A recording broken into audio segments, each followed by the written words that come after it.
ಸಂಪುಟದಲ್ಲಿ ಒಂದು ಸ್ಥಾನ ಖಾಲಿ ಇದೆ ಸರ್. ಮಹಿಳೆಗೆ ಸ್ಥಾನ ಕೊಟ್ಟಿಲ್ಲ ಅಂತ ಹೇಳಿ ಬಿಜೆಪಿಯವರು ಮೊನ್ನೆ ಪ್ರತಿಭಟನೆ ಮಾಡ್ತಾ ಇದ್ದಾರೆ. ಇದು ಉತ್ತರ ಕರ್ನಾಟಕದ ಕುರುಬ ಸಮುದಾಯಕ್ಕೂ ಕೂಡ ಆದ್ಯತೆಯನ್ನ ಕೊಡಬೇಕು, ಪ್ರಾತಿನಿಧ್ಯ ಕೊಡಬೇಕು ಅನ್ನೋ ಕೂಗು ಕೂಡ ಇದೆ. ಬಿಜೆಪಿ ಅವ್ರಿಗೆ ಯಾವ ನೈತಿಕತೆ ಇದೆ? ಅಲ್ಪಸಂಖ್ಯಾತರು ಈ ದೇಶದ ಪ್ರಜೆಗಳಲ್ವಾ, ಅವ್ರಿಗೆ ಕೊಡ್ಲಿಲ್ಲ. ನಾವು ಮಹಿಳೆಯರಿಗೂ ಕೊಡ್ತೀವಿ,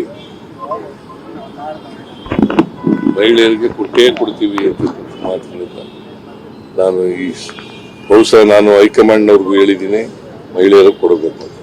ತಾವು ಬಸವರಾಜ ಶಿವಣ್ಣ ಅವರಿಗೆ ವಿಚಾರವನ್ನ ಚರ್ಚೆ ಆಗ್ತದೆ, ಅವ್ರಿಗೆ ಏನಾದ್ರು ಅವಕಾಶ ಸಿಗುತ್ತೆ ಸರ್? ಯಾರಿಗೆ ಗೊತ್ತಿಲ್ಲ, ಹೈಕಮಾಂಡ್ನವ್ರು ಏನ್ ತೀರ್ಮಾನ ಮಾಡ್ತಾರೆ. ಸಂಪುಟದಲ್ಲಿ ಒಂದು ಸ್ಥಾನ ಖಾಲಿ ಇದೆ ಸರ್. ಮಹಿಳೆಗೆ ಸ್ಥಾನ ಕೊಟ್ಟಿಲ್ಲ ಅಂತ ಹೇಳಿ ಬಿಜೆಪಿಯವರು ಮೊನ್ನೆ ಪ್ರತಿಭಟನೆ ಮಾಡ್ತಾ ಇದ್ದಾರೆ. ಇದು ಉತ್ತರ ಕರ್ನಾಟಕದ ಕುರುಬ ಸಮುದಾಯಕ್ಕೂ ಕೂಡ ಆದ್ಯತೆಯನ್ನ ಕೊಡಬೇಕು, ಪ್ರಾತಿನಿಧ್ಯ ಕೊಡಬೇಕು ಅನ್ನೋ ಕೂಗು ಕೂಡ ಇದೆ. ಬಿಜೆಪಿ ಅವ್ರಿಗೆ ಯಾವ ನೈತಿಕತೆ ಇದೆ? ಅಲ್ಪಸಂಖ್ಯಾತರು ಈ ದೇಶದ ಪ್ರಜೆಗಳಲ್ವಾ, ಅವ್ರಿಗೆ ಕೊಡ್ಲಿಲ್ಲ. ನಾವು ಮಹಿಳೆಯರಿಗೂ ಕೊಡ್ತೀವಿ,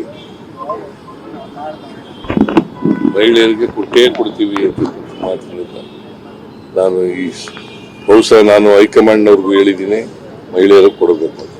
ತಾವು ಬಸವರಾಜ ಶಿವಣ್ಣ ಅವರಿಗೆ ವಿಚಾರವನ್ನ ಚರ್ಚೆ ಆಗ್ತದೆ, ಅವ್ರಿಗೆ ಏನಾದ್ರು ಅವಕಾಶ ಸಿಗುತ್ತೆ ಸರ್? ಯಾರಿಗೆ ಗೊತ್ತಿಲ್ಲ, ಹೈಕಮಾಂಡ್ನವ್ರು ಏನ್ ತೀರ್ಮಾನ ಮಾಡ್ತಾರೆ. ಸಂಪುಟದಲ್ಲಿ ಒಂದು ಸ್ಥಾನ ಖಾಲಿ ಇದೆ ಸರ್. ಮಹಿಳೆಗೆ ಸ್ಥಾನ ಕೊಟ್ಟಿಲ್ಲ ಅಂತ ಹೇಳಿ ಬಿಜೆಪಿಯವರು ಮೊನ್ನೆ ಪ್ರತಿಭಟನೆ ಮಾಡ್ತಾ ಇದ್ದಾರೆ. ಇದು ಉತ್ತರ ಕರ್ನಾಟಕದ ಕುರುಬ ಸಮುದಾಯಕ್ಕೂ ಕೂಡ ಆದ್ಯತೆಯನ್ನ ಕೊಡಬೇಕು, ಪ್ರಾತಿನಿಧ್ಯ ಕೊಡಬೇಕು ಅನ್ನೋ ಕೂಗು ಕೂಡ ಇದೆ. ಬಿಜೆಪಿ ಅವ್ರಿಗೆ ಯಾವ ನೈತಿಕತೆ ಇದೆ? ಅಲ್ಪಸಂಖ್ಯಾತರು ಈ ದೇಶದ ಪ್ರಜೆಗಳಲ್ವಾ, ಅವ್ರಿಗೆ ಕೊಡ್ಲಿಲ್ಲ. ನಾವು ಮಹಿಳೆಯರಿಗೂ ಕೊಡ್ತೀವಿ, ಮಹಿಳೆಯರಿಗೆ ಕೊಡ್ತೀವಿ ಅಂತ ಮಾತಿನಿಂದ ನಾನು ಬಹುಶಃ ನಾನು ಹೈಕಮಾಂಡ್ನವ್ರಿಗೂ ಹೇಳಿದ್ದೀನಿ, ಮಹಿಳೆಯರಿಗೆ ಕೊಡಬೇಕು.